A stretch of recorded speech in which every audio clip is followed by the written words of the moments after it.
Hi చిన్నోడు, చిన్నమ్మ.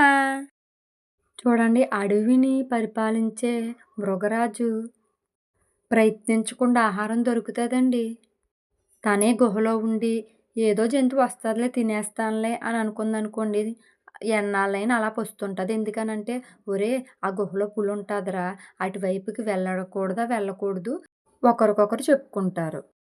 అదే పులి తనకు ఆకలేసింది కాబట్టి వేటకి వెళ్ళి ఏదో ఒక జంతువుని చంపి తిన్నదనుకోండి, అప్పుడు దాని కడుపు నిండుతది. అలాగే మనం కూడా మా నాన్న సంపాదించాడు, ఉన్నాది కదా!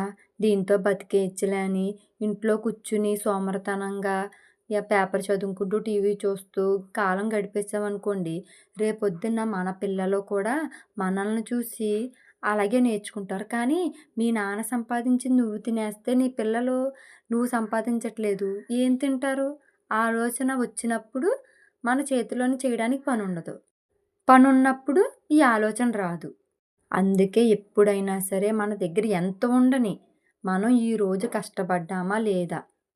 అది రూ. 10 పనా, రూ. 1000 పనేది అని పక్కన పెడితే, ఒక్కరోజు మనం కష్టపడి మన నాన్న సంపాదించింది మన బిడ్డలకు ఉంచుకొని, మనం సంపాదించింది మనం ఇప్పుడు జీవించడానికి ఉపయోగించుకున్నామనుకోండి, మనంత మంచి వ్యక్తి ఇంకొకరుండరు.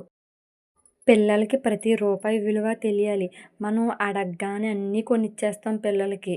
కానీ బయటికి తీసుకెళ్ళినప్పుడు నాన్న నీకొక్కటే కొంటాను. ఏం కావాలో కొనుక్కో అని మనం కండిషన్ పెట్టామనుకోండి, లేదు లేదు అన్నారనుకోండి, అయితే ఏమి కొనుక్కోవద్దు ఇంటికి వెళ్ళిపోదాం పద అంటే అప్పుడు దారిలోకొస్తారు.